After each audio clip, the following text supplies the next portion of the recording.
We know the wires. There's no excuse needed. The wires are here. My notes aren't ready, but... It's too far, too loud, too loud. How's that? Is that better? No, it's still too loud. No, it's still too loud. Did you even make a change? I don't think you did. Is that better? Okay, barely. Fair. Anyway, who cares how loud it... I'm doing it live! I'm doing it loud! Welcome to Everyone Racers, a show designed for the world of low dollar, amateur, endurance, we don't know what to call it, racing, and oddball car culture. It doesn't matter what kind of Lemma Champ or Lucky Track dog you run, SCCA, NASA, we won't discriminate, as long as you drive it hard and built it yourself.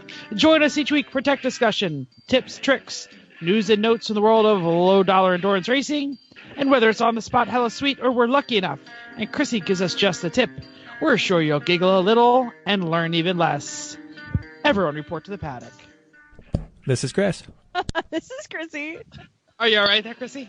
I'm Jeff. I'm fine. It's him. And I'm still mental. And welcome to the... Hold on a second. Now I've already screwed this up. Thanks for coming back and listening to a tense episode of our podcast. It's episode 127 hours. Is everybody on the show going to have both of their arms by the end? You're going to have to keep listening to find out. James but if Franco, we're talking to you. Exactly. But if you've got both your arms and you're not driving a car, be sure to bust out that E1R bingo card because Jeff made them more gooder. All right. Well, I like the more gooder version. Okay. Let's kick this off as we always do with what you working on, Chris. Baseboards. So many baseboards. Our house is zoned out. Last week. You go. Yeah. Well, baseboards take a while. I mean, we're doing the entire first floor of baseboards, and you got to get them, you got to paint them, and you got to fit them, then you got to, which involves cutting them, and then test fitting them, and then going back to the garage and cutting them again because you didn't quite get it right the first time, and repeat with all the different spots around the house, and then actually nail them in, and then fill the holes, and caulk the tops, and retouch the paint. Anyway, blah, blah, blah. Lots of baseboards. Traveled to Florida. Blah, blah, blah. Had a long weekend in Florida. It was nice. And now we're back. You went to Florida? Yeah. Yes. We went for a long weekend. Didn't even notice. Yep. Did you not see the Freudian discussion in the Slack chat? He didn't know it was Florida. No, it's true. I didn't say where well, maybe I did. You did. You did I say Florida condo? You should have found it in the condo, yeah. Yeah. Oh, well. That's Anyway, okay. We're back. But it's a great time to play Guess the Rental. Okay, so you went down there not for work, but to visit with family. Mm-hmm. Did you go down there to do any work on the condo or just to stay? Just to stay. We drove and we flew into Orlando. We drove down to the Stuart, St. Lucie, Jensen Beach area. From I already got mine. Okay. I want to say convertible, but Chrissy had a convertible last week, so I had a convertible in Indianapolis where it was 20. Yeah. I'll give a hint. Expectations were low, and it failed to meet them. Okay, so that was Nissan product. Nissan product. Yeah. I'm going to say Versa. No, he wouldn't take a Versa. He would rather walk. You say that, but we didn't have a whole lot of options. Like at all. I'm going Korean. I'm going Hyundai Excel. They don't make this anymore. Okay. You were You're closer. Both wrong. Yeah. No, you're both wrong. You were closer the first time. I'll tell you the choices that were left. And this is after we waited for 15 minutes for them to try to bring something better up, and they didn't bring anything better up. So our choices were Nissan Rogue, Jeep Compass, Mitsubishi Outlander, No. Nissan Altima. Of those choices, the Altima is the better one, and that's not a good choice. I think you took the Jeep. We took the Altima because we wanted to. We were driving a fair amount on the highway. We were going to put over 300 miles on this. Wanted something that was all right. And Jeep Compasses are notoriously tragic. No, we figured this terrible. is a brand new 2020 Altima. It's going to be bad. I'm not going to like it, but how bad can it be? It's a brand new one, right? I will keep my tirade low. Oh, this is not how this conversation went, I have to say. This is not. So Chrissy got the brunt of the tirade to spare our audience. I had 2 hours to listen to the tirade because I was in the car for 2 hours. Did like everything come up? Like he had to put on the directional signal to change lanes, and he was, well, that sounds stupid. Everything. Not quite. And then like, click. Why is it clicking so fast? Click, click, click, click. Ah. I will say, it got great gas mileage. Sure did. And the interior is okay. Not great, not tragic. Okay for a base model, family sedan, right? Everything else, though, appalling. CVT. Appalling. CVT. Nissan should be ashamed to sell this car. Really, the powertrain calibration is so bad. Your connection between your torque request on the pedal and what actually comes out has almost no connection whatsoever. Like apply half a throttle torque request and almost nothing happens for at least 5 seconds sometimes. If you are jaunty and leaving the line with your foot down because it's a rental car and it's that's what you do. When you take your foot half off the gas, there's no change. Nothing changes until you fully remove your foot from the gas. It never is in the right of its fake gear ratios. It has so many, it's always wrong. Yeah. Now, is this the first time you've spent any time in a CVT? No. My dad's 14 Accord, which, by the way, is superior in every way to a 2020 Altima, except the infotainment system. That's it. The steering was a mess. It was super, super light, like Rolls-Royce light at parking lot speeds. And then on the highway, it firmed up only right off center, but it would not track straight. It was like you were constantly in a crosswind or constantly like passing a truck, even when you were on a flat, level, smooth road. It would could that have been though corrections. because it's a Floridian rental and it's been abused? It had 1,000 miles on it. Okay, never mind. Right. All right. So one more thing. okay, go on. The steering too. Once you started to turn it, like I got into a corner, I was trying to make a light, got into the corner, the steering tightened, and then all of a sudden loosened way up. So like a third of a turn in, all of a sudden the effort went from building to nothing as That's you went like around the corner. really early electric power steering. Yeah. Like 2010 Saturn These do Ion not sound like electric power these do steering. not sound like that. Like that tragic does not sound like a design flaw. That sounds like abuse. And I know it had 1,000 miles on it, but it does This thing live in was Florida with a rental car company. It didn't show any sign of abuse. The tires weren't chewed up. Like it looked off the showroom floor. It was All right, so that new. let me put a call out. That's why I think it's not. There's nothing wrong with this car. It's just the Nissan Altima is that bad. Yeah, let me put a call out to all of our listeners, all 87 of you, 84 of you, 8.4 of you. If any of you drive a Nissan Altima, or like your wife has one, or your mother has one, or your cousin has one, and you've spent any time in a Nissan Altima, recent, right? Because it's got to be like this 17, is the 18, 19, right? This is the brand new 2020, Oh. like the redesign. So this isn't even like, and that was like 5 years ago. This is their best effort currently. Wow. If any of you out there in listener land have spent any time in a Nissan Altima and can either refute or confirm.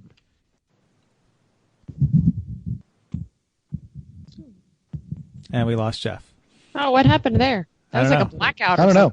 He froze But up. he is right. If you guys have done this, because and I've waxed not poetically, about the horribleness of the Nissan Altima. I have written for Truth About Cars about the horribleness of the Nissan Altima. So I'm not refuting, because as my thing always says about that transmission is there are Harry Styles fans, teenage Harry Styles fans in the throes of hormonal imbalance that are more capable of making a decision than that transmission. Well, and they're also made out of glass. So Well, we don't really care about that for a rental. no. No. It was especially when I actually drove the Accord later on. It was amazing how much better a 6-year-old Accord is. Theirs is also like showroom floor new, so It has 20,000 miles on it, but that makes it a more apt comparison. It's not a worn out one. It's pretty new. Mm-hmm. Anyway, That's anyway. That's what you're working Tirade on. over. Yep. Oh my God. Okay. Chrissy. So I had a ton of travel. I have been on 5 planes in the last week. So that's always fun because that's the 3 planes I took to and out of Indianapolis, and then then we went to Florida. So and then today I was back in Delaware, beautiful Delaware, digging more. So I was adding dirt to the same project that I was doing in Indianapolis, just in Danville. In Delaware. 16 tons of dirt moved. You move 16 tons, and what do you get? You load 16 tons. Oh, Jeff and Mental queue up on the same obscure reference should be right. Hard. Sold to the company store. That's good. I like this. I should There you find go. more. Thanks. Tennessee Williams, everybody. I didn't realize we have like Chrissy needs intro more sound. work songs for when she's doing. I do. I hopefully won't have to do it soon. There was one guy that was doing it by himself, and I said I have to come help you because first of all, moving dirt from one side of the parking lot to another is miserable by yourself. But at least if you have company, it's not so bad. And he's also had just had hernia surgery, so he really shouldn't have been moving this dirt anyway. So that's why I went to help. So hopefully I won't have to go back. That's what I'm hoping. So here I am. Yay. Jeff, I'll go next because it's easy. You know what I did? Nothing. Not a sausage. Disagree. 0 work completed. Your Facebook tells a different story. Okay, so I did a polar plunge, and we hyped it last week. So I just wanted to say thanks to those who gave and made me the second highest fundraiser at the polar plunge. Only the Student Veterans Organization beat me. And I want to say special thanks to Corey Dickman out there because he made a last-minute big donation and requested the costume that I wanted to wear. So I was sad. Yeah, I get to wear the Lucha Libre costume, and it was fun, and I had a good time. And I nearly got tripped by a dog in the surf, so that was cool. So now, did your fundraising just not up to its standards of last year, or everybody else stepped up their game? I crushed last year, but everybody else stepped up their game. Last year, oddly specific for this week's topic, isn't it? Last year, the event itself made $13,000 for the Military Heroes campaign. It made a little over $25,000 this year. That's awesome. That is really freaking good. And when I made my donation, I saw quite a few names that we recognize from our various efforts. So that as the military guy, I appreciate it. Thank you, listeners. Go ahead, Chris. I have an idea for a costume for next year. I'm ready. Hospital gown with IV pole. Oh, that's good. He said, I said underwear. He was like, no underwear. I said he works for our college, and then I would have to wear something. Booty shorts. He said booty shorts. Booty shorts, yes. Thanks to my 70-plus-year-old aunt from Chicago, actually Jen's 70-year-old plus aunt from out of Chicago, who gave money for booty shorts. She's the only one who voted booty shorts. So. Nice. Yeah, hospital gown next year. Hospital gown's really good. I'd have to find an IV pole. I guess I could make one. Mental, get me out of this hole. What you doing? Had a very minor issue with the tire. On my way to work, the pressure light comes on. Everything turns red on the dashboard. I get to work. It looks fine. I'm like, all right, I'll just air it up before I leave to go home. And I go to do that, and the air hose on the on-base gas station is terrible, like won't hook up to the nozzle. And I'm like, crap, what am I? Oh, that's right. So I push a button and open my trunk and pull out my delightful, well-engineered, and expensive Walboro pump. And hook close. Or whatever. It really, really nice air pump. Air the thing up. Think nothing of it. I'm on my way home. It does the exact same thing again. So of the many abundant industries in Las Vegas, the corner tire shop is always quite in. What would certainly make both OSHA and Chrissy cringe is they all own about 17 of those big T-handled jacks. Not a jack stand among them. Not a single jack stand. Like I was driving by one the other day. It was an F-150.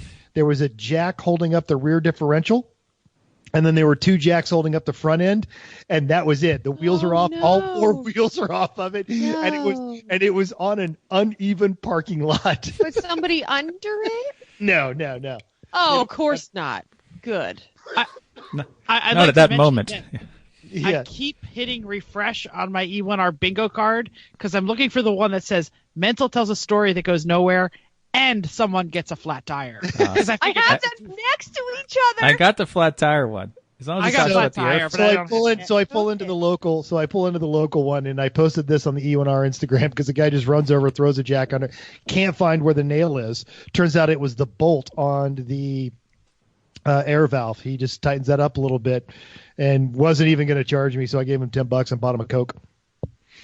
Cool. I'm Went glad that racing compressor go-karts. worked. You're the first one that's used it. I bought it and then stuck it in the trunk because the prior one sucked. So, yeah. Well, a little too well. So I'm like, I hook it up, and it's just doing this little. Brrrr. So I go inside to get a Coke, and I come back out, and the car's already up, and I pull the compressor off of it and check the air pressures. It was like 50 psi. I'm like, wow, that pump worked really well. Went and raced go-karts at a qualifying, and then 2 matches. The first race, I finished DFL. Got my head handed to me, and then some. Was that third place, by the way? Yeah, I was going No, to say. it was not. So the Sure.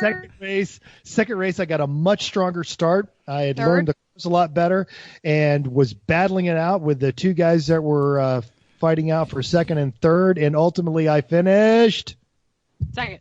fourth. Fourth. Saw Bad Boys 3. If you're a fan of the genre, go watch it. It's awesome. If you did not like the first one, and Chrissy, Bad Boys was a movie with Martin Lawrence and Will Smith, and then they made it. Never mind. I heard of those people. Yes. Well, And on Will Friday, and on Friday I'm headed to Mardi Gras Central to coach with Extreme Experience at NOLA. How big's Awesome. that straightaway? 3,200 feet. Because I know you love to talk about it.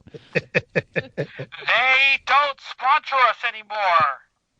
Actually, Yeah, we but just- they're paying me to go down there. So We just got bored of having sponsors. News and notes time. I get to go first. I have watched 2 NASCAR races, and I can tell you right now, the competition caution has destroyed this race. oh, totally, absolutely, it's garbage. Which leads me right into the coronavirus has officially destroyed a Formula One race. So, Why? China, GP in China was on the schedule, and the government of China just asked, can we do that later? Can you, take that off the schedule? So, Formula One had to adjust the current schedule, and they are adding another race in Italy, and a race to be named later may happen in China, or it may not. Right now, they're just making sure not to drink Corona or something. I'm not sure. Go ahead, Mental. Italy is also in the grip of a Corona crisis. Exactly. Northern Italy, because- not the best place Right, to go they're to having avoid roadblocks. My friends that are stationed over there, they're getting phone calls. They're being told not to go to work. The commissary is empty. It was like a snowstorm in the south. Everyone went in and got all the water, milk, and eggs. So yeah, it is awful. I don't know where Mugello is, Mugello, but that is where they're replacing the China GP. Cool. You guys may not. Well, Jeff probably remembers, but back in the Miami Vice era, there was any number of companies making just god awful abominations out of Porsches and Ferraris, and the king of these god awful abominations was Gambala. Just these single color champagne leather and suede interiors and god awful body kits, and you could see a new one every week on Miami Vice. The whole company, the tuning culture, all kind of went sideways, and Gambala was actually gunned down in South Africa at the time. I knew it was South Africa. I didn't know it got gunned down. Yeah, he was murdered in South Africa at the time. Plot His twist. son, Philip Michael, was in high school. Well, Philip Michael has actually worked for, well, let me scroll this down here a little bit. He is I Is want this to a see story more that- cars He's- with Ferrari strakes on the side. We don't have enough of That's those really these what days. Gambella was all about. It was all the Yeah. strakes. If you had a strake Oh, on yeah, your Camaro the or your Testarossa, 911 the Testarossa body kit. Or your Jetta. Or your Jetta, yeah, or your Fiero. Laser, yeah.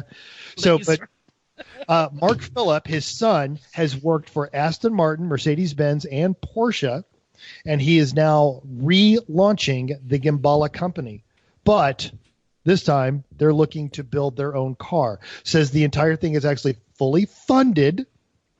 Sure. Because they can't What do everybody they says. can't do the 800 horsepower thing anymore because minivans are coming with 400 horsepower these days. So he's trying to come up with a different twist. So he's got a bunch of partners on board. He's got KW Automotive, Michelin, Akarobovich Exhaust, which I know I mispronounced, carbon fiber, some engineering. There is some genuine. So they are going to be building an original car, and hopefully very quickly a luxury crossover. But the first client orders have already been taken, and it was a private viewing at the 2020 Geneva Motor Show next week is going to display the car. So you'll look see it out there. The link to that article on Haggerty is in our show notes. Believe it when I see it. Mhm. Coming racers. Oh man, that was kind of scary. So the I tried to go with the Captain Caveman vibe. Did it work? Oh no, I don't know who that is. Well, you'd have to know the reference first. I already checked off. Chrissy doesn't know what movie is being referenced. I checked that one off early. The crew from Lemons is down in Indy Motorsports Ranch in Arizona. Jealous of them. And thanks to host number 5 for the entry list. 46 cars. That's pretty low. 8 BMWs. They are boring still. 2 Miatas, 1 Hondas, 1.5 P cars, and a host of cool stuff. The Borgward Isabella Coupe, the Studebaker of Ward, whatever. The Studebaker Avante, a Privia, an AMC Runabout, and a epic tiny battle car with a Festiva and a Geo Metro. I have to say, hold 1 second. I looked up the list of names, and there are hilarious names and team names. There is It's All About the Waste. There is the Cackle and Cauldron crew, and then in parentheses CCC Racing. They're the ones in Festiva. There is the Parcheesi Jones and the Raiders of the Lost Mark, spelled Marque, but they're in a Porsche. So there is really. Oh, actually, they have 2 cars. Yeah, there's just some pretty funny team names on here. What was that one? What Jones and Parcheesi Jones Jones and the Raiders of the Lost Mark. Oh, actually, they're the ones in the Isabella, but they also have a that makes sense. VW Audi Porsche 926. Don't know what that is, but sounds exciting. That's the half Porsche. Here's another one. Oh, that's the half one. I got it. And there's another one that's called whatever, race car.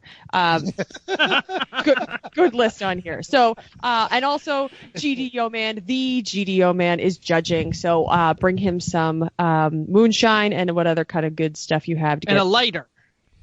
Yeah. Well, he's down an arm right now, which is why he's judging instead of racing because the 9-finger drifters are there. Ooh, 127 down an arm. It's like a theme show. Speaking Chris, of themes, recent races? Nope. Nope. nope. Off season. Listen Welcome up! to winter. Feedback. We're almost done with winter. There'll be races coming soon, I think. Okay, so our new car episode was well received, and resident booth babe Dr. Florida Man Donnie says, please be on the lookout for emails from your local dealers in the near future. It will contain valuable sale and service information, offers, and coupons. You know what else was well received? Our YouTube coverage from the Philly Auto Show. Eric K, David E, Tommy all had good comments on our links. Hey, we got to go for free, and there was nobody there. Yeah. I took so many videos, I didn't have any pictures. Chrissy was like, post more on the Instagram. I'm like, I don't have pictures. Well, we didn't have any trunk photos, did we? Yeah. Oh, you're right. I didn't do the trunk thing. We can Trunk still do photos that. were fun. Mike San Martino, I believe that is the nephew of Tito San Martino. That's a joke. Gave us a lovely Facebook review. He called us ridiculous and fun, sometimes informative. Love that. He's about right. Yeah.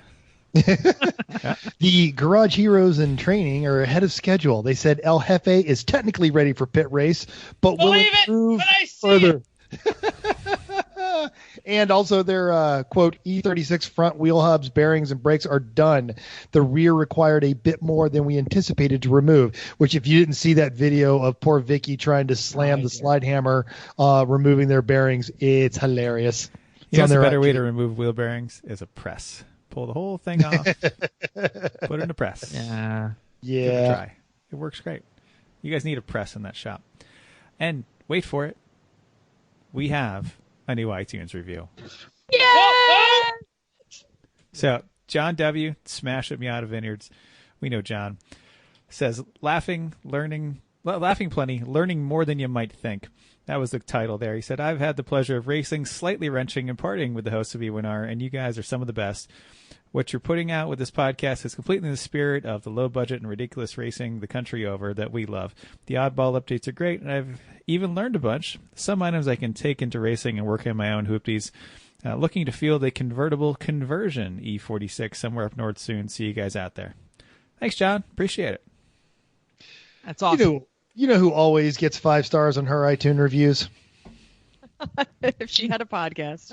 She doesn't need one. She still has all 5 stars on her iTunes reviews. Oh, cool. Chrissy's mom. Oh, yeah, she does. Cool. Okay. Main topic time. Someone click on the link. Click on the link. I embedded something into it. A new thing in the link? No, right there. Where's his main topic? I can't. I have to read. Just do it. I can't. That's what I say. No, I'm saying I have to read the intro. I don't have time then just do it. It went to an ad. Okay, here we go. Listen, here's the deal. 2 weeks ago, 2 weeks ago, I was watching the onboard footage from Blue Bayou Racing, who was streaming their AER at Road Atlanta. They ended up winning the race. I believe they were first on Saturday, second on Sunday. I can't remember. But I was really surprised by how fast they looked. And there was, to me, it didn't look like endurance racing. It looked like sprint racing. They were taking chances and going, I think, as hard as they could. And it was great. I was enjoying it. And they were passing fully prepped E46s, were falling like stones. They have a mighty Boss Mustang 302R. I saw spins. I saw 4-offs.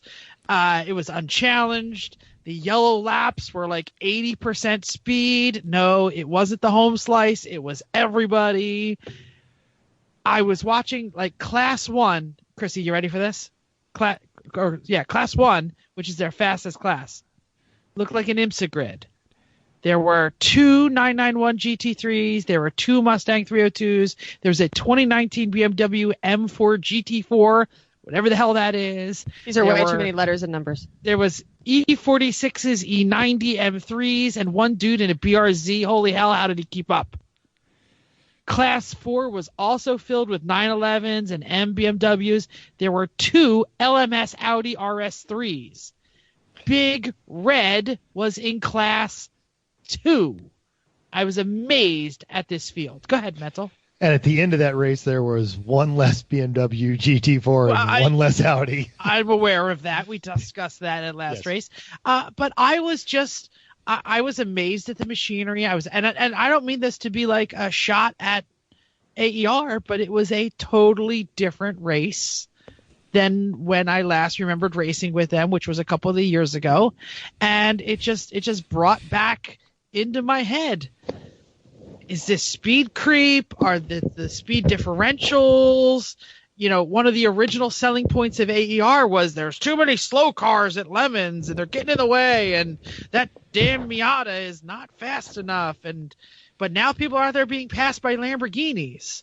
So, like, sup, I guess is what I'm trying to say here.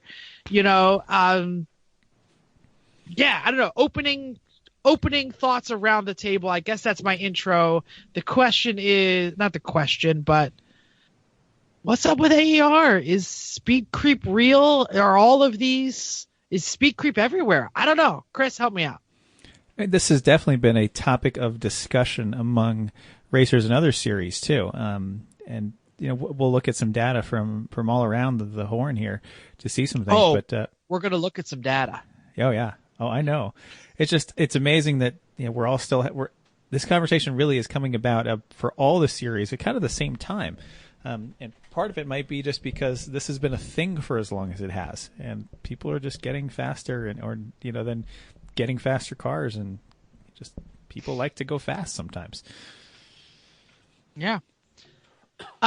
So should I do my data now? Yeah. Or does somebody want to jump in? All right. So I checked this out. I went to Blue. By the way, AER still the leaders of data. There is so much data available for AER races. If you love data, go to AER. But I pulled the 3 drivers who drove the winning car, that 302R, and I'll just real quick go down. Fastest lap 132, average green lap 130, fastest lap 130, average green lap 132 for driver A. 132 and 135 for driver B, 134, 138 for driver C. So that is the fastest car, not the fastest, the winning car in the fastest class. The slowest class, which was an MX-5, I should probably shout them out. I forgot to write down their team name. Sorry. But it was Scott Lovett, Gino Manley, and Rick Stengard. And it was a 2007 MX-5 in the slowest class. Their numbers were fastest lap 150, average 159, fastest lap 145, average 150, fastest lap 147, average. These are all average green laps, by the way. So if there was yellow, they weren't listed. 151. So that's a pretty big speed differential between the fastest Class 1 and the fastest Class 5. Yeah, it's about 15 seconds for both of those. Mm-hmm. Yeah, consistently. Just to show where an average Lemons field would fall in that, I pulled the top fastest lap. We don't have average lap. I'm sorry. Fastest lap when Lemons was at Road Atlanta, the dry one in 2019. Save the Tatas 145. Ginger Race Team 146, Two Broke to Care 149, Surreal Time 152, Hong Nor Son Bitch 145, and the fastest lap of the entire race was a 142, saying that the pointy end of the Lemons field would be Class 4 or Class 5, depending on how well they drove. So this doesn't really surprised me, listing the cars that you listed off before. So we're talking about speed differential and the different race series, but like we don't have GT3 Cup cars, and E1R BMWs are not that fast. They're not those BMWs. We don't have, I don't think, no E90. No, but I feel like it's not comparing apples to apples, or we have different apples here. No, I know we have a predominant Lemons audience. Sure. Who may have never been to an AER race. Agreed. So I'm trying to basically say if the pointy end of the field at a Lemons race, and don't forget that Lemons Road Atlanta race, that's the championship race. Mm-hmm. So you expect, Save the Tatas is a predominant winner. Yeah. Wherever they go. Right. And they are in the slowest or second slowest class at AER. And I'm not saying that's a bad thing. I'm just trying to prove that AER is a hell of a lot faster than Lemons. Yeah. Well, you'd imagine a 911 or a GT3 or a Boss 302R is going to be slightly faster than an 86 Camaro with a 5.3 liter truck engine in it. Sure. Yeah. You know? Yeah. But interesting. Thanks for pulling this data. This is what's fun about this topic, is because we keep saying, well, we keep feeling like they're faster. You're like, oh, well, they must be faster. But having data like this, be able to kind of, where we don't have apples to apples for the car that's in one series that races in the other series and says, well, they came in third at Lemons and then they went to AER. Like, we don't have many of them, I don't think. We might have some scattered. Jersey. We have. Yeah. But 15 seconds is an eternity on a racetrack, like absolute eternity. I think And that's not fastest car to slowest car. That's class to class, winner to class winner. Like when we used to race the boat, it was a boat on a pickup truck. It was not 15 seconds slower than our Honda is now, for example. On any track we had it on, I don't think. Yeah. So, just it's interesting to think how much that is, and I mean especially in a track like Red Atlanta with the massive straight, their straightaway speeds have to be 150, 160. The Miatas are probably doing 120. Maybe. Yeah, I was amazed at how fast Blue Bayou was going around the track. Yeah. And they were passing just about everything, but I wouldn't say that they didn't walk away with the race. I mean, they came in second, without incident. So I'm sure they're using quite a lot of fuel going at that speed. So that's but you have to stop an AER, so it doesn't matter. Sure. But even still, you might still be using so much fuel you have to make an extra stop beyond what is normal. And that's what Bill Strong was saying is their way to try to equalize things is by fuel, is limiting the tank size and limiting the stint length. Kind of slows people down and makes it so the power is not as much of an advantage. That's their way of doing things. It's all different for everybody. So.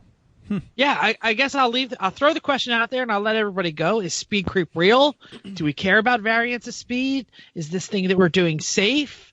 I know we talked to other series directors, veterans, team owners, so we're going to be quoting a lot of other people in this podcast. But yeah, I mean, have at it. Who wants to go first? Who talked to somebody? Well, I didn't talk to them, but I'm pretty sure it was Mental who reached out to everybody. Oh gosh, he's back. He's back.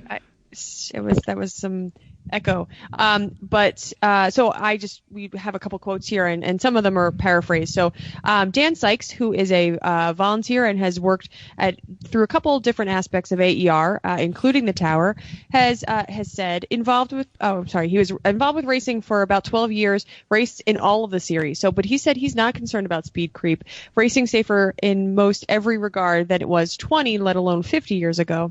I think about the huge speed difference we see in some pro and now this form of racing. While there are risk of problems, overall we see safe, responsible driving. So I think he sees all race cars as similar enough in their series in AER without the air quotes performance art, which is what he said. And then the predictable driving is key, along with good safety gear, which he talked all about the safety gear that they require, which is similar to what we have. So he doesn't think that AER has speed creep, or it's not too much of a problem in their series. And we should mention that Dan Sykes was at that. He is the owner of Big Red that I mentioned was in Class 2 at that Atlanta race. Mm-hmm. Which and is you a talk fast about car. Cars that have got heritage. Big Red has been around forever. Yeah. So on the same subject, there's an excellent thread buried in the Lemons forums.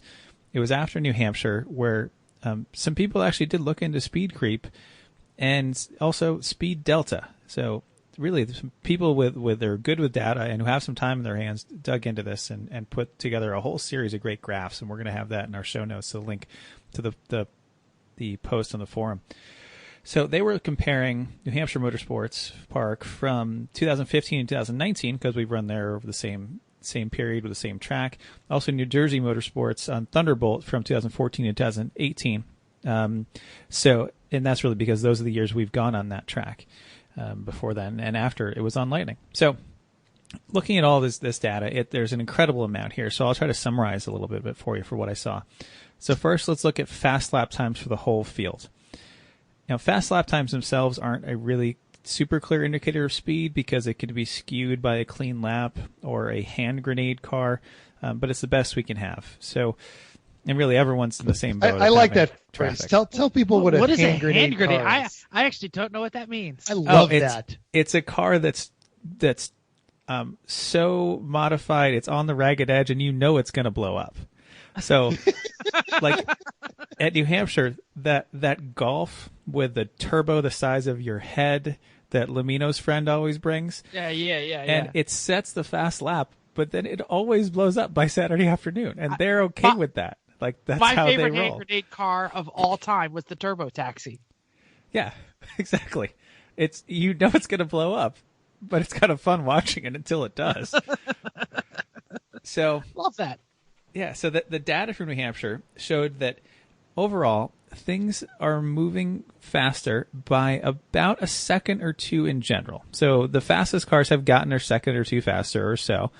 But the bigger trend is that the graph, when you look at the curve of it, as a bell curve as it is, has a much shorter and thinner tail than it ever used to. So like lap times of over 102 seconds have really fallen off. So you're losing a lot of the slower cars. They're just getting faster. The lack of a Rolls-Royce or Citroen lately have definitely helped that. There's no really truly epically slow cars. But it's there's still the meatiest part of the bell curve is actually getting meatier and shifting slightly to the left, which is slightly faster. It's not hugely faster. It's a second or two. But the cars are getting a little faster at the pointy end, but a lot faster at the tail end. Jeff. I just really want to quick say that makes sense because some of the slowest things out there are no longer dogs. Like we talked about like the Saab 99 last week. We talked about even like Grover. Like I remember like passing Grover at New Jersey last year going, holy cow, who put a rocket in this thing? Like this thing is really moving. So yeah, I'm down. I love this. Keep going. So the New Jersey results tell a pretty similar story. The highest frequency of fast laps is more or less the same. Like the number of cars with their fast lap at a certain time is about the same, but the curve is a little meatier toward the faster side, but it's not really getting, the fastest aren't really getting much faster. It's just getting a little meatier as to who's there. Mean lap times overall, about the same for the whole field, but Class A taken independently is about 1 second faster than it used to be. So again, further supports the theory. The fastest cars are getting very slightly faster, but as a whole, not that much. The class population has also changed significantly over the years. C class holding steady, doing its thing. It's God's chosen class. We all love it. B class used to be not much more heavily populated than C. But now B is actually the largest class in the field. It started to eclipse A in New Jersey, at least for 2017. Chrissy. I am interested to think that C is. Did you say it's the same? It's pretty similar, yeah. The number of cars in C are pretty similar. Because I feel like, and I keep trying to think of when we, for which year has had which slow C car, but we used to run, there's been races, New Hampshire or Jersey for that matter. A couple of years ago, we had a Rolls, and then there was a slow, then Speedy had a slow car, and like there was more, I think, C cars, performance art, which to take Dan Sykes' word, I feel like there are more of them now than there are slow cars now. Yeah, in the Northeast, I would definitely agree with you. We haven't had a lot of really good hat cars. IOE contenders. Yeah, right. Just built really for totally IOE. tragic. We've had Fuegos. Well, we've had some like the Sunbeam Rapier and the Andretti Hudson, right? Yeah. Things like that are the Northeast cars that we have like that now, as opposed to a boat and a Rolls Royce and a camper. Slow? Are they as slow? I guess they're they pretty are. slow. I mean, when I see them many, many, many times in the course of my stint, that's okay, usually all right, how I that's guess. fine. Maybe it's just we're not in that scene anymore. So you guys were using phrases like tragic, and I don't think the Andretti Hudson was tragic. It was not A-class fast, but it was respectable. It and used it's to be. that same race too, the Fish Bowl. Yeah, Menzel, you didn't see the Andretti Hudson when it first came out. It was tragic. It was bad, yeah. It's gotten much better. But they It's gotten figured it out. The Nash, that Yep. Stefferold, the just swamp cars that used to come out of NSF. NSF. Yeah. You really aren't Sputnik. seeing a lot of huge American boats. I mean, the Galaxy is dead, which was a stalwart, you know. So here's some more stuff. Go ahead. When looking at, let's see, if we're talking about class population, so B has gotten to be its largest class, which is interesting. But here's the impact of that: the mean lap time data is showing A is getting faster. But if A is growing as smaller as a class, it is smaller than ever used to be. B is getting bigger. That means the only cars left in A are the really truly fast cars. A lot of the borderline ones, I think, are getting put in B. That's leaving A to be just the, it's a just knife a fight. really pointy end. Right, exactly. So that might be changing A's average speed. Now, when you look at the speed differential from A to C, trying to see the average A car to the average C car, it's actually only rising slightly with lap times, which is supported, A being more sparsely populated by the fastest cars. So the lap time difference between A and C was 9 seconds in 2014, 12 seconds in 15, and 11 seconds in both 16 and 18. We're ignoring a very wet 2017, which had some skewed averages there. So that was like the Titanic. It was like so bad. Jack was dancing on the table. We were drawing French girls. Yeah, you couldn't go through that ditch in the back I missed next that to one. another car. If you went to the ditch in the back next to another car, you would get a wave in your window. Right? Yeah, ignore 2017. Good thought. Good thought. So realistically, it's not getting much different in speed differential based on lap times. If you look at average speed, the difference has actually fallen as the slow cars have gotten faster or they've retired. So the average speed difference of miles per hour here is going down. So realistically, anecdotally, what I've seen in the car, I think lines up with all the data. The 20 fastest cars are more closely bunched and a little faster than they used to be. We can think about the teams off the top of our head. Who's in that group? It's Amanda. It's Sorry for Party. Us. It's us. It's us. It's us. It's used to be on Suncock, whatever we called them. Right. Exactly. Yep. Exactly. Scooby Doobies. One Tire Fire. One Tire Fire, and right. the Silly Integra Nannies. that constantly changes their team name. Yep. Exactly. So those are the kind of cars that Racing are always in the top 20 there, especially as far as speed goes. So, but everyone else is getting faster, and I think a lot of it is how many years have these teams been running? Like all those teams we just named, everyone's been running for several years, if not like 10 years practically at this point. They're getting better as drivers. Their cars are getting more and more sorted or replaced, and then getting more and more sorted when they get replaced. I mean, just look at our team's talent through the years. Look at everyone on our team as a driver. Are you a better driver now than you were in 2014? Oh, hell yeah. Hell yeah, you are. Right. And a better looking, which I didn't think was possible, but obviously it is. Wait, who? Where's Mental Tells a Lie? Where's that on the bingo card? Yeah, like See that? is that Jeff is bald? Can I check that one off? I just want to know why we're just staring at Mental's ceiling fan. Yeah. Ah. Oh, good. Sorry. Now it's Now the we're coffee looking table. You could turn your video off, can't you? I mean, Yeah. it's fine. Yeah, sorry. Because I'm looking at the video on the computer, and it's me. But Oh, nobody in podcast land can hear this. Keep going. No. He So needs anyway. to defend himself. So let me throw something in here too, Chris. Okay. Go ahead. I just want to finish off. Eric Root agrees with me. This is the end of my thing here. Eric said on that same post in Lemons Forum, he said, it turns out when you give people 5 to 30 races with 2+ hours of seat time, they iron out the reliability wrinkles and learn how to drive more quickly and more consistently. It's really a natural progression in any kind of competition, and the quality and the meat of the seat is the biggest thing to have changed. So I think that sums up true. all the data that we just saw, and my anecdotal experience with this too.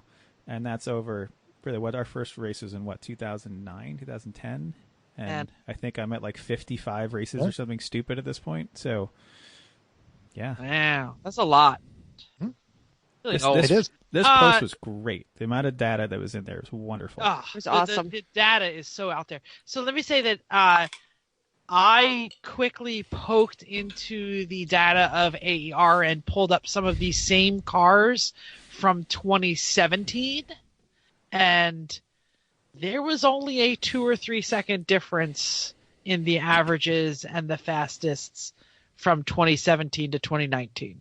A second or two here, a second or two is here, and a second or two Same here. tracks, Same tracks, which was same tough to do. cars. Same cars. Interesting. And I will say that the driver Nelson Kankay, no idea how to say it. Nelson Kanash, no idea how to say it. It's like Comanche. He might have had some NASCAR and IMSA in his background, so him driving like a total, not Crazy being the person. average Shiny, happy person. no, I don't want to say shiny happy person. Him driving for several hours like other people will drive a sprint race is not surprising. Don't Sure. we notice the same Well, thing when he's good at it. Or like- Randy the seat stealer gets in our car? We do. And then he Well, blows he it. doesn't Yes. get in our cars, but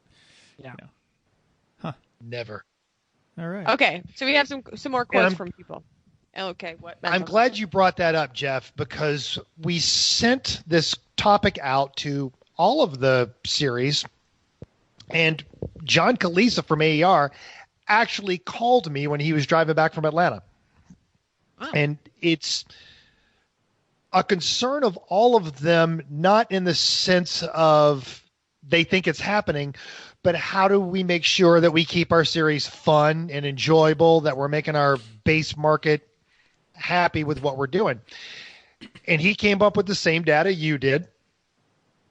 The drivers are better. The cars are a little better. The cars are a little bit more reliable.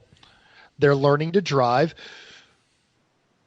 It's an insurance consideration, but a lot of these series directors are really happy with 180 treadwear tires. How fast are you going to be able to go on street tires?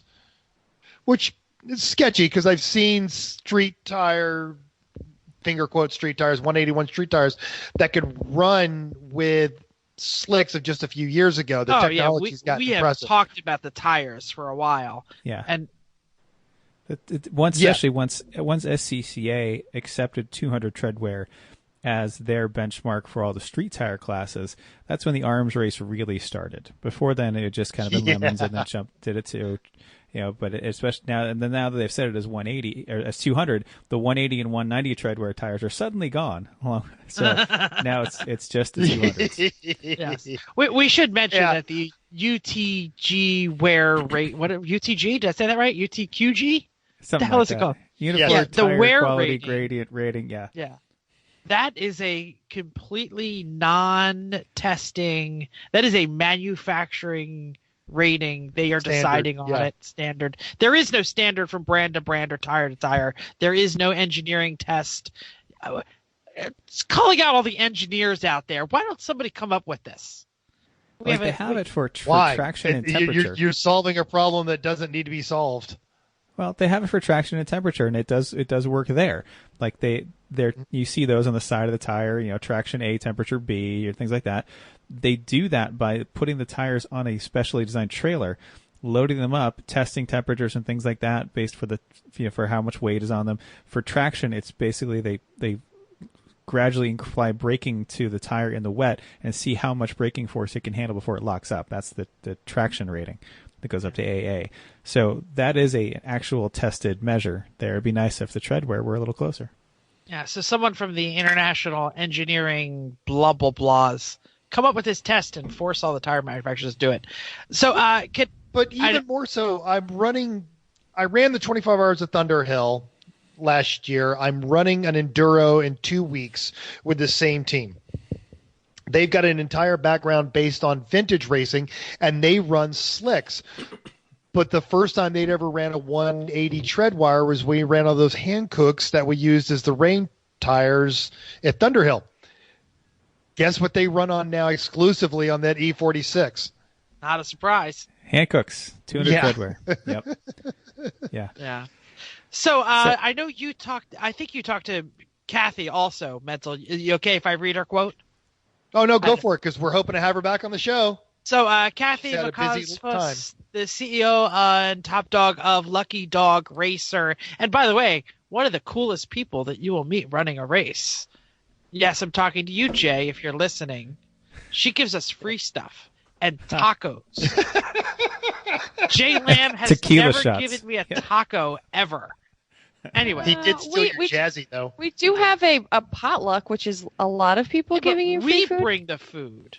Okay, fine. All right. So anyway, open up the wallet, Jay. Buy me a taco. Kalisa will actually pay. They Absolutely. have a dinner as well. So anyway, Kathy said, quote, if there's one, sorry, not quote. The journalist in me will say, this is not a quote. No, that's a but, direct quote. well, but where I'm editing. If there's one thing that keeps me up at night with this series, now in its 6th season, is speed creep. How it impacts safety and the landscape of the business. It wants a place everyone wants a place where everyone is invited to race, even get started in racing, but they don't allow more than 30 mile per hour. But so they don't. I'm sorry. Sorry, I Lucky edited. Dog. Yeah, Lucky Dog does not allow a 30 mile per hour difference between the slow and the fast cars. So they will kick out fast cars that are outside the spirit or bring in a rolling chicane and kick them out, even if they're noobs in a faster car. So they are constantly monitoring the pack out there and basically chopping off each end of the field, which I think is an interesting. They discourage both the extremely fast and the extremely slow. And we saw that in action. I should mention that the well-adjusted Mike was out there in his original Mini, and he was running the frickin' wheels off that thing and really keeping up with a lot better traffic. A lot better machinery, I should say, not better traffic. Mental. You got something? See, you mentioned the monitoring, and that's an interesting aspect that Chrissy's going to talk about here in a second. But John also talked about they are aggressively policing aggressive behavior in their race series. So they try to they actually have a database of teams that are getting into trouble and folks that are really not in the spirit of the competitive rules. So you're seeing that across the board is each of the series people is they don't want jerks running their series. Yeah. And they're all taking a different hack at it. Lemons basically, I think, wants to limit the machinery to crap. Oh. I think AER wants to make sure that everyone has a better driving resume before they start. I'd say Lemons is more about making sure your attitude is right, and part of that is if you understand that you're not looking for an IMSA ride, that you have a sense of humor. You don't need the GT302R. You can have as much fun in in an '86 Mustang, or if you want, or a Honda Civic with a giraffe head on it. Yeah, right. Yeah. I guess they use the costumes and the jokes to keep out the serious people. Yeah, or Sure. the people that show they're overly serious, they just park them for a while and let them stew, and that usually works too. Once they do something real racy because they had the line. Yeah. Chrissy. The other thing that I think prevents or keeps the Lemons field the way it is because we don't keep they don't keep track of the driver. So all these other series have some kind of way. I mean, I don't know that Lucky Dog does, but anyway, most of them keep track of the driver themselves, and a lot of them keep, as I'll segue into the gentleman from WRL, they keep track of, and so does AER. They're keeping track of your name, and they're figuring out how long you've been there, and then there's all of the other ones, or just about half of them, make you have some kind of license and or experience. So they're not just saying, well, your car is funky and your performance art or you have Godzilla ahead on, but they're keeping track of, okay, well, Chris on this team was an ass, then we're going to kick him out rather than the whole team. I think that's one of the differences Yes. Okay. So, as I was saying, I've seen drivers get their wristbands cut in Lemons Sure. from doing stupid things, plenty.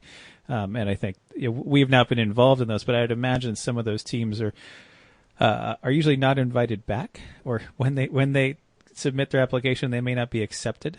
So sure. I've heard that from some Lemon staff, is that some teams they know to be problems just don't get accepted to the race. Sure, and but that is probably based on more of the team rather than the driver. So Sure. and mental, because I heard a little birdie told me that Lucky Dog also does keep track of the drivers. So I think it's easier for other series to actually identify the drivers that are the problems rather than the teams, even though Lemons probably knows, well, if Chris is on this team, he's the problem, but it's harder to identify that because we don't keep track of the speeds and the issues with the actual driver. It's not as public, I suppose. That might be another thing. Yes, Jeff. I want to say, and I don't know about WRL, so I'm not going to say one way or the other, but Lemons and Lucky Dog have an ace in the hole of filled races. It's a lot easier to tell someone not to come back when you're filling your race. Yeah. So totally. that's okay. I'll buy that. Again, I don't know where WRL is in that. We know that Champ in the East Actually, is yeah, strong. no, WRL fills their races quite often. They have a limited field. Yeah, so we know that sometimes when Champ in the West or AER is struggling with car counts, it's a lot harder. And I'm not saying they don't do it, because I'm sure they do, but it's a lot harder when your race is not full to turn down that money. Sure. Okay, so RJ Tilf, the VP of WRL, which is World Racing League, said that there's a few things that they manage their speed differential and why they have such a great track record, because they like themselves. Drivers need a comp license to get in. That assures them that they have lots of skill. They track their drivers. So they need a comp license. They track their drivers, like I was saying, that they make sure that they keep track of all of the assholes forever, so they know who they all are. They need to do the 180 tread wear tires, and cars must be dynoed. Yeah, after the race, they limit take it's the a winners. horsepower to weight. Yeah. Oh, yes. I think it's ahead of time. You have to do it. You have to show up basically with a dyno plot and some weight, so that they can properly class you power to weight. And if you don't have that, you don't really get in a class you can win anything. And got it. If Correct. you and if win, you are lying about it, they get really upset. And they have been known to bring dynos and throw people into crazy. other classes. Test them. Yeah, Real racing. Yeah. Now we also should mention Well, that's what the people in this series want.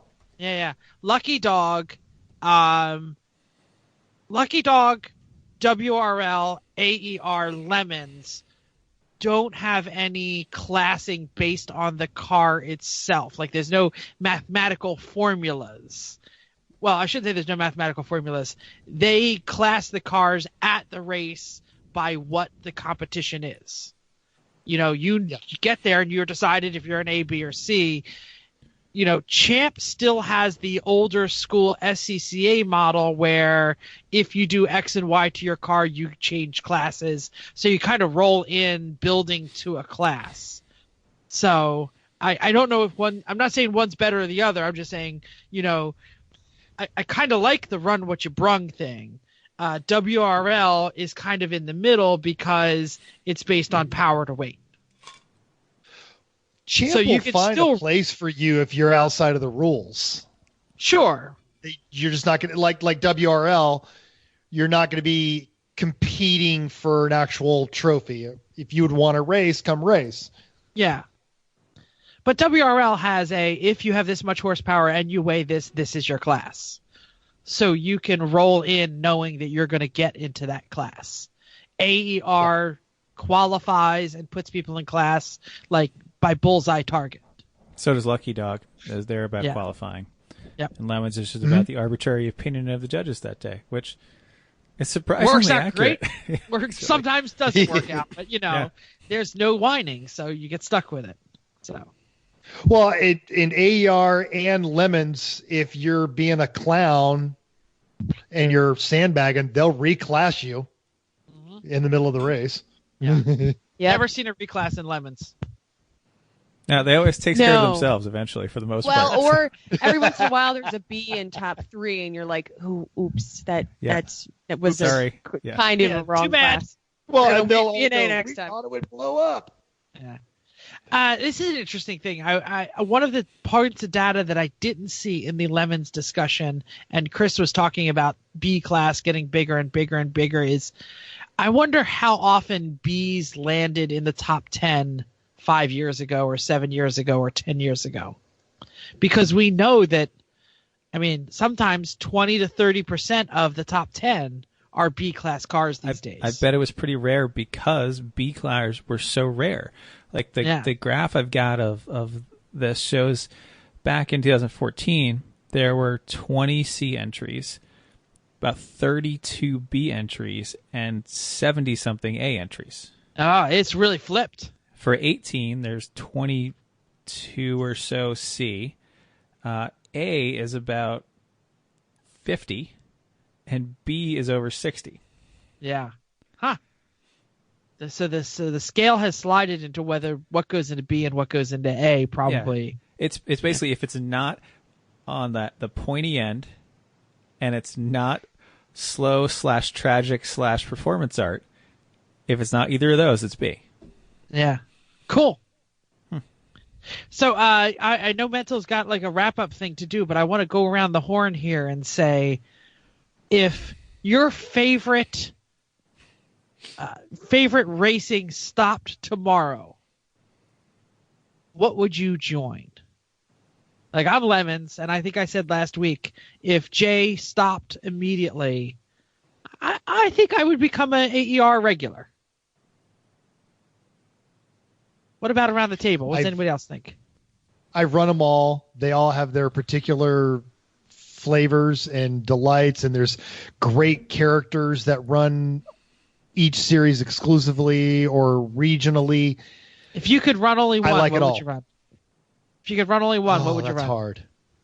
That's kind of what I'm saying. I'll say Lucky Dog on the East Coast. That's what I would say. That's what I was going to say too. Does not exist. Well, but I can't just go to the West Coast every time I want to race. So Lucky Dog is going to be my answer. Yeah. I could say Lucky Dog because it's easy, and WRL does and AER don't get out here very often. But every time I've been to a champ car race, I've had a great time. Yes, I've never been to one, so I can't comment on it very well. Yeah. Well, we're trying to do Watkins Glen if we can, but it's Memorial Day weekend. Yeah. Yeah. All right, Mental, I know you have a kind of another quote and a wrap-up here, so go to it. We started this topic genuinely concerned because Jeff texted us when he was watching the Mustang. He's like, holy crap, oh my God, we're all going to die. This is... In doing the research on this, I'm actually... Alert! The children will be killed. These cars are too fast. Won't somebody please think of the children? But last week, while we were researching fitness, I talked with a friend of mine, Tyler, and I can't say his last name because apparently I name drop. But he runs a pair of those Miatas, and he also campaigns a Porsche GT3. And his approach as a team principal is very aggressive driver and expectation management. And I'm quoting him here. He says, if you're trying to overtake a slower car through the S's, you're going to screw both teams. Just relax and pass when it makes sense. And he's right. He also adds that you need to remember where you are, be predictable, and even in a fast car, back to quoting him, make sure you're checking your mirrors. Oh, I just got bingo. I got to agree on all of that. Oh, I haven't even looking I at got my bingo. card. I just looked at it to check in. I got Randy Popes, the seat stealer, Kathy from Lucky Dog, Heidi Chrissy's mom, BMW boring, and someone talks about work too much. About working too much. So there we go. Right. Good for you. Bingo.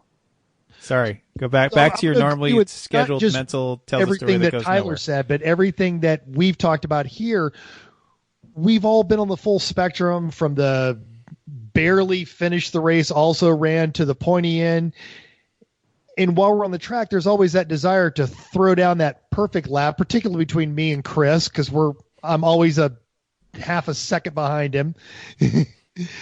Or at least you want to be the fastest person on the team. But when I go to stick my nose in one of these situations, I try my darndest to remember what it felt like when I was in a slower car and somebody took my nose off, and I say to myself, oh, really? Bro, you're acting like a real racer. And I don't want anyone in a slower car to think those things about me. When you're in these cars, any of those cars, the math of this sport across all the series has proven time and time again that the fastest lap doesn't win these races. That's why I love that hand grenade phrase so much. That was awesome. Hand grenade car. You win endurance racing with smart strategies, consistent lap times, smooth driver changes, and short, effective pit stops. Before we started researching this, we were all a little worried about speed and the differentials and the creep, but the data points to a trend much less than I expect. Across the board, I think the series managers, the safeties personnel, and the team owners really got a good handle on it. Recently, the Air Force Chief of David Goldfein. How's that for a name drop, Jeff? Great. He just released a safety video highlighting the mishaps that the Air Force has experienced for the last few years. And it's mishaps a fancy word for crash. Can I say that I've read ahead, and I am so ready to push. Mental has a story that goes nowhere on this one. Yeah, just do it now. You know it's going to happen. Mishap's a fancy word for crash. Each event can be attributed to missing one of three critical factors in aviation: cockpit resource management, risk management, and in-flight discipline. You can easily translate these into the car. Don't get target fixated on an aspect of the car, particularly the rear view mirror. You remember the whole Good Christian Driving Club where everybody was always looking at the rear view mirrors? Were we safer then? No. And we're all going to beat this drum until we stop racing. If you're in a slower car, your job is to be predictable. Your job is not to get out of their way. Don't do it. Stay on the course. Risk management. Let's say, like, I don't know, you're in a convertible Fox body Mustang with too much horsepower and not enough talent, and you've got some sort of deluge of water theme that you run, if you are... And a propensity to blame Latino men for crashing your car. Exactly. If you're in a fast car, balance the move you're about to make with the possible reward. Oh, I could get around this car. Or you could get around them on the straightaway. I mean, if they don't think you're there or they don't know you're there, you're increasing the chances you're both going to end up with a dented or wadded up car. And it's just not a smart move. Don't stick your nose under, like, I don't know, a Honda Civic in a corner. Just wait till you can make that clear, controlled pass. Tyler also said, if you think a car is going to do something wrong or not see you, assume that's true. Chris and I have both ridden motorcycles, and we know that that's how you stay alive motorcycling. You got to do the same thing when you're racing the faster car. There are a very level of training experience in this hobby and across the series, but even if you're brand new, you know what's right and you know what's smart. Do that. If you find yourself in a gray area, grab another member of your team. Ask them, hey, what would you do in this situation? What should I do? And if you're worried that you're going to get ridiculed, ask us. We'll absolutely ridicule you. I didn't come here to get hassled. Why did you come here?